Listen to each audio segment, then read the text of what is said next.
We're busy. I'm overwhelmed. My team is overwhelmed. We have more work than we can handle. And I know we need to hire, but I'm scared to hire. How do I even know if I can afford it? I don't want to go through all the hassle of hiring. It takes so long, and I don't know if I'm going to get somebody who's qualified anyway. If that's you, if that's your experience, then today's episode is for you. This is such a common problem that I hear from business owners, and I really want to dive into it today. And we're going to address the fears around hiring PTSD. But the big question around hiring is, can I even afford it? What do I do when my team and I'm busy, we're overwhelmed, but cash flow is tight and I don't think I can afford to add someone to our payroll? What do I do in that situation? We're diving into all of that today. I'm Dr. Sabrina Starling. I'm the business psychologist, the author of the international best-selling How to Hire the Best series, and I'm your host today on the Profit by Design podcast. So, as we kick this off, I want to just invite you, if you're here with me live, post in the chat what's the best quality you could hire for in a team member. So, if you have a quality in a team member that you found just absolutely invaluable. What is that? I want to hear from you. Comment in the chat. What's the best quality you could have in a team member? And if you're watching the replay, use hashtag replay and comment in the chat so we know that you're here watching with us. And if you have a friend or a colleague who's struggling around hiring and building a good team, please tag them so that they hear what I'm going to share today. So let's dive in. And I'm going to just start right off the bat with I'm scared to hire because I have hiring PTSD. That feeling of I've had all these bad experiences, these bad hires, and I don't want to go through this again. And I've actually talked to a lot of business owners who've told me they are intentionally keeping the business small and passing on growth opportunities because you don't want more added to your shoulders, more responsibility. And so if you're cringing at the thought of hiring, I just want to share with you that you're not alone. This is a common experience and it's very unfortunate. There's several reasons why it happens, but first I want you to just to understand that hiring A players is a skill set, and it's a skill set that you can acquire just like any other skill set in your business. And I know that might sound unbelievable to you just based on your past experiences, but believe me, I have been talking with business owners for about hiring for over 18 years, and the latest edition of the How to Hire the Best book contains everything that I have learned over 18 years about what you need to know as a small business owner to attract and retain A players on your team. So this is a great resource for you. And when I talk about hiring being a skill set, I hope that kind of starts to lower your anxiety. Like, oh, maybe it's a skill set that I just haven't learned yet. And chances are you have some parts of the way that you hire that are effective. But if you're like the majority of small business owners, you don't have a full system for hiring. And in fact, my research with over 225 entrepreneurs using our Better Business, Better Life assessment at Tap the Potential, we found that 9 out of 10 business owners don't have a system for attracting A players to the team. And this is a critical system to have in your business. And here's why. If you don't know how to attract A players to your team, you're going to feel like all the responsibilities on your shoulders all the time. You can never fully unplug from the business and you're going to burn out. And that's what our data shows, that 9 out of 10 business owners have no system for hiring A players. 9 out of 10 feel like the business is overly dependent on them, and 9 out of 10 are burning out. So hiring is a skill set. And when you know how to do this, and you have a system in place, you have a much better chance of hiring right. So the traditional hiring practices that most small business owners follow actually sets you up to mishire 75% of the time. And when you understand that, hopefully it takes some of that internal pressure off of yourself. Like you just keep screwing this up. It must be you somehow. It's not just you. And there is hope for you. You actually can get A players on your team. And when they come on your team, the first A player that you hire, you're going to be blown away because you're so used to dealing with problematic employees, disengaged employees, warm bodies. And then you bring that A player on and it's like, oh my gosh, I had no idea. And we see this in our clients' businesses at Tap the Potential in our Better Business, Better Life program all the time. Suddenly you have this A player and they are asking you what else can they do to help you because they're flying through what you've delegated to them. That's the best feeling. So I want you to just have hope. That's what's on the other side.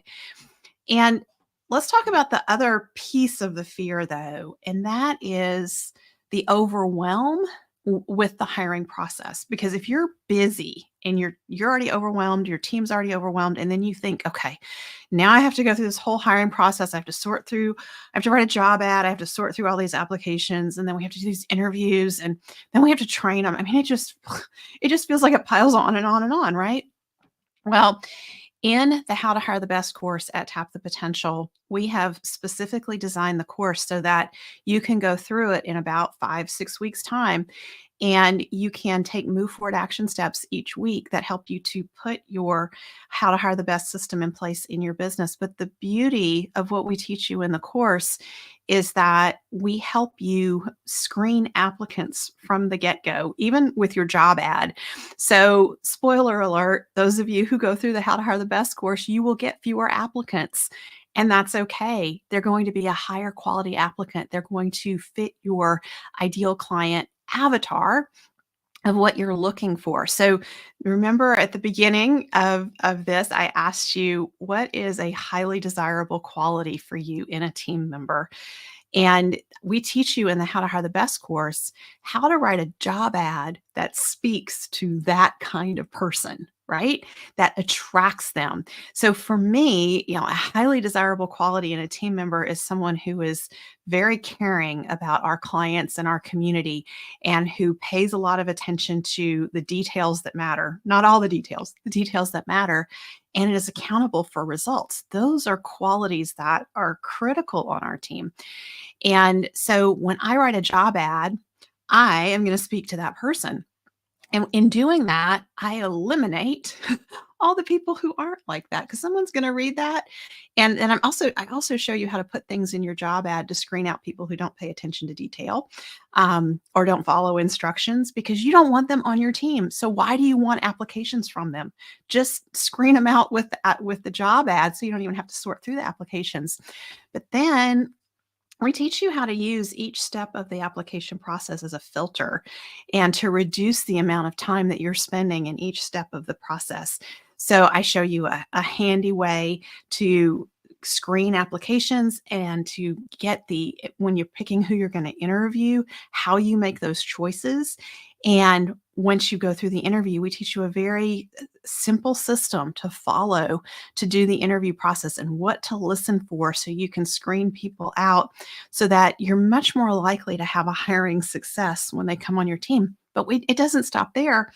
What we're teaching you to use in your recruitment process is a tool that increases the likelihood that A players will want to be on your team, but it's also a tool that you can use once they're with you to speed them through the training process. So all of this streamlines everything. When you feel overwhelmed thinking about hiring, I really encourage you. We have a very streamlined process to help you. Hiring does not have to be overwhelming. And we've seen so many clients at Tap the Potential go through our How to Hire the Best course and then send their team members through, and their team members start taking on aspects of the hiring and recruiting process, which again takes more and more off of your shoulders as the business owner. So if you're curious about the course and you want to register for it, head on over to tapthepotential.com sabrina.com/course. We'd love to have you in there and support you in your hiring. So, talk about the other piece of fear around hiring, and that is I'm scared to hire because I'm not sure we can afford it. Like, we're really busy and we know we need somebody, but what if cash flow's already tight? What if this makes it worse? And what if we just can't afford this person? And no one wants to bring on a team member and then have to let them go because you can't afford it. Like, that's just the worst. So we want to avoid that. And by taking on this question of, can I even afford to hire? I want to encourage you to think about it from the perspective of, well, what does hiring open up? What possibilities and what opportunities start to arise when you hire an A player on your team? So, in my experience, most business owners are spending way too much time doing $10 an hour and $50 an hour tasks in the business.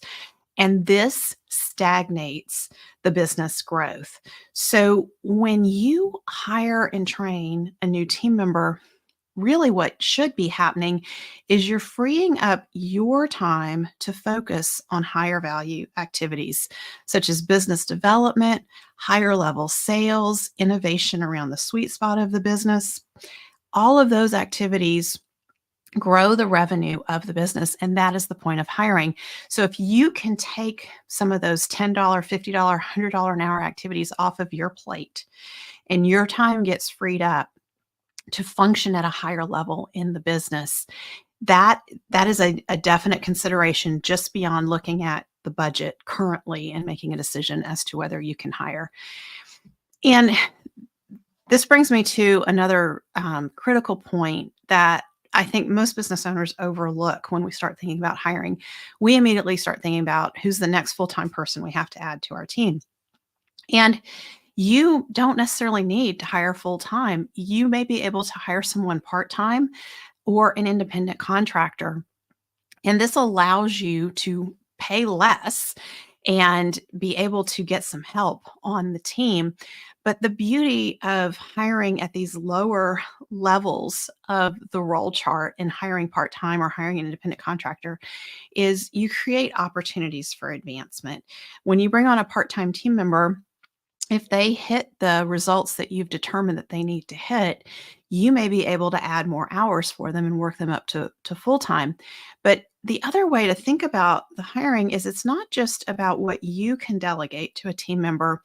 You also want to think about your A players that you currently have on the team and what $10, $50, $100 an hour activities are they doing that could be delegated and that would allow them to do some $1,000 or possibly even some $10,000 an hour work for the business. So it's not just you, it's looking at what else can your team members delegate and creating entry level roles. And the idea that I always like to think about is you want to bring people in at entry level. You want to move your A players up because they love opportunities for advancement. And every time your team members get busy and overwhelmed, or you get busy or overwhelmed, it's time to do a time audit with that chart of $10,000 an hour activities and really look at what can be swept off your plate, what can be swept off the plates of other A players, and move to an entry level role that you hire for. Because now you're not just making yourself more effective for the business, you're making your A players more effective, and you're creating opportunities for advancement for those A players, which is highly desirable to A players because they want to work where there's opportunities, real opportunities to grow and to advance and to have more challenge for them. So you've heard me talking about the chart of $10,000 an hour activities. If you want to download it, go to tapthepotential.com/10K. That's tapthepotential.com/10K. This is an incredible tool for you and your team to think about delegation with because it allows you to teach your A players how to start delegating. A lot of times your A players have the same trouble with delegation that you have. You hang on to things way too long. You think it's too complicated to teach someone else to do it. It's just easier and faster if you do it. All those, objections that go through our head when it comes to delegation. But when we start to see that we can create more value for the business by letting go of some of the lower value activities, then it becomes easier to delegate. And the other thing that I've become aware of recently for myself is that if I hang on to $1,000 an hour activity because for whatever reason, just because I've been doing it all the time nobody else on the team knows how to do it, and I've never thought to train someone else, I am inadvertently creating a glass ceiling for our team at Tap the Potential. And that's terrible. I don't want to do something like that. And so if you have A players and you're chief A player, if you're holding on to high value activities that could be delegated and you're not allowing other A players on the team to have the opportunity to do those activities, that's a glass ceiling. And it's time, let's bust through that because I know you listening, you're probably someone who's in helping others grow and loving to see people step into their potential and achieve great things. So why? Why would you hang on to these high value activities and not give others on the team the opportunity to experience those? So now let's talk about the other side of how can I afford to hire? And that is really looking at what would you be paying the person that you're bringing on? What's a competitive wage or salary? And do you have room in your budget for it? So the first thing to do is use a resource like the Bureau of Labor Statistics website to look at what are the competitive wages and salaries for that particular role in your geographic region. And I am going to paste the link in the chat here. Okay, so hopefully that goes out. And we will also put that link in the show notes so you'll have it for handy reference. So look up the role that you want to hire for. And then I would recommend to be competitive, you don't want to be at the 50th percentile. You really want to be around the 60th percentile at least to be competitive. Don't feel like you need to be at the 90th percentile or above, because if you hire an A player for the role at the 90th percentile, you don't have much room to grow them. And they don't have many opportunities in the future for increasing their pay. So I always say be a little bit above the average. So be around the 60th percentile and then create opportunities for advancement. And those advancement opportunities are based on them delivering real results for you. And you, in the How to Hire the Best course, we teach you how to lay that out for your A players that you're hiring.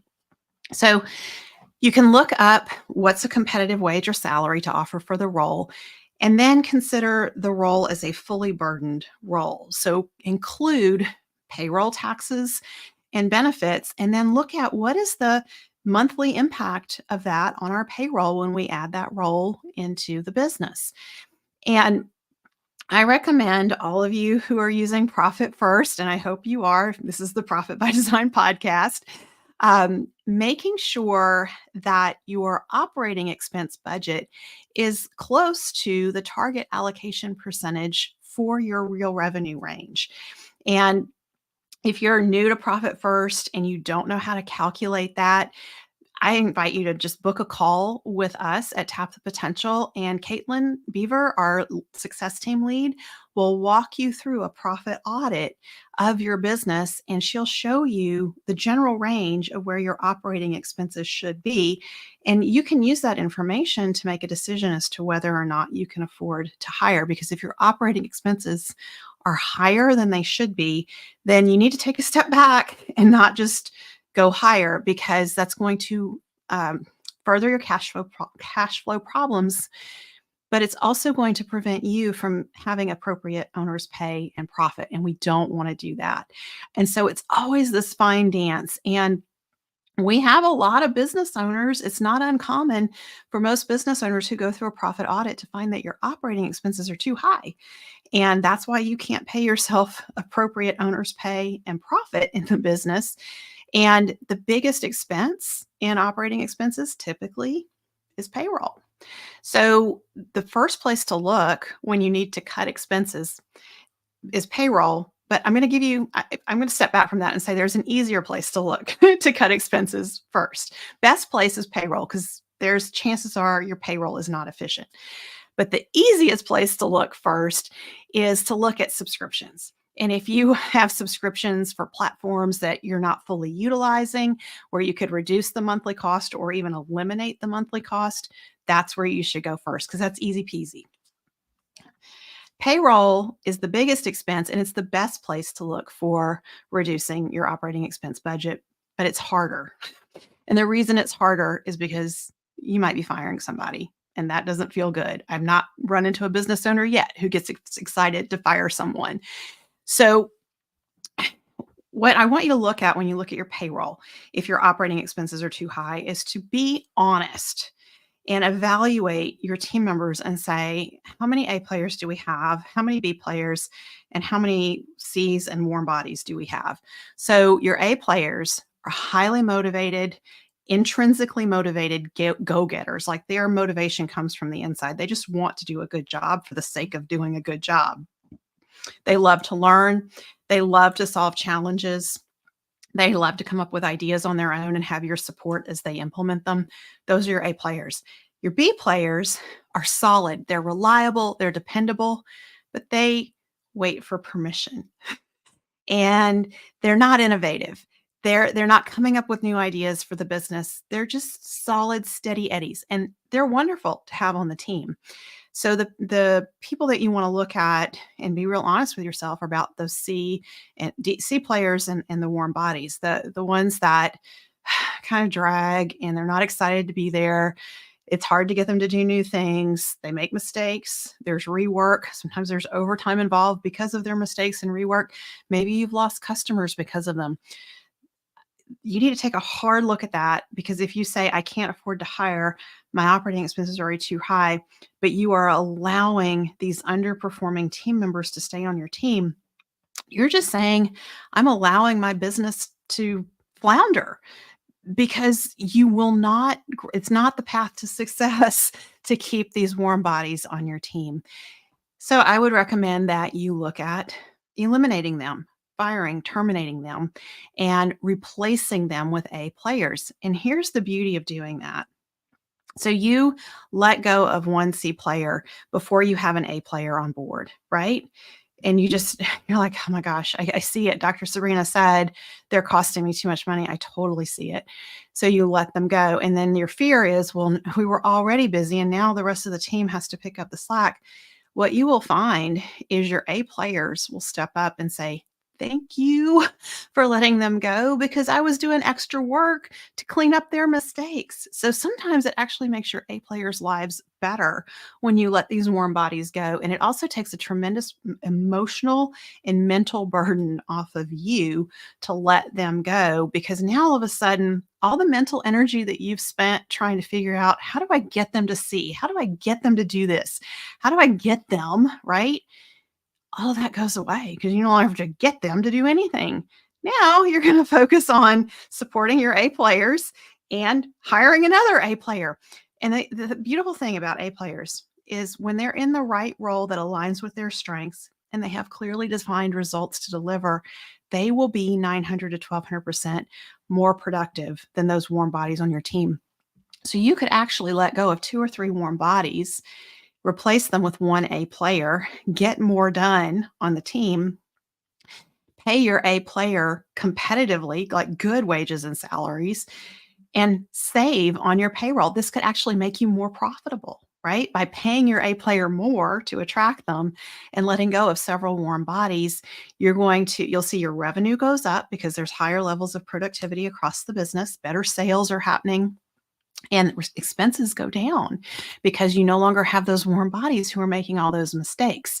So that is a strong consideration for you. If you say, I can't afford to hire, you really have to do that honest gut evaluation of your team members and say, all right, who are the C players that I'm entertaining here and just handing money to every 2 weeks with a paycheck, and let them go and replace them with A players.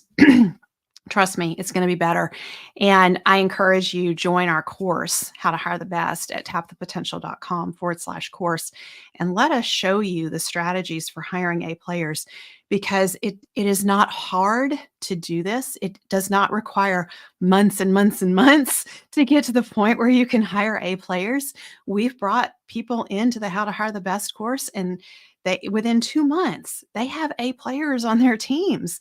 And they really were thinking, I have no hope for ever being able to hire A players because I've not been successful in the past. It's really about just learning the right skills. Okay, so we have talked about hiring PTSD and how to overcome that. We've talked about dealing with hiring overwhelm and how to deal with that. And my final thought that I want to share around hiring PTSD and hiring the feeling of being overwhelmed when it comes to hiring is that when you go through the How to Hire the Best course, and we teach you the simple steps that you can take to position yourself as an employer of choice for those A players that you want to attract to the team. Every time you hire, you're building your hiring muscle. So when the first time you go through the course, it's like you're building your skeletal system for hiring. You're just getting the basics in place, just what you need to get that A player on the team. But then we have, once you're in the course, you can repeat it as many times as you want. You can send other team members through the course. And we love when you do that because then you can really start to put the flesh and muscle on your skeletal hiring system and make it a stronger and stronger system. And when you're in the course with us, we have two twice a month Q&As, and we invite you to bring in any question you have about hiring, onboarding, firing team members, how to do a performance review, any leadership or team development questions you have. All of that is fodder for discussion because all of it ties into making you an employer of choice for the A players that you want to have on your team.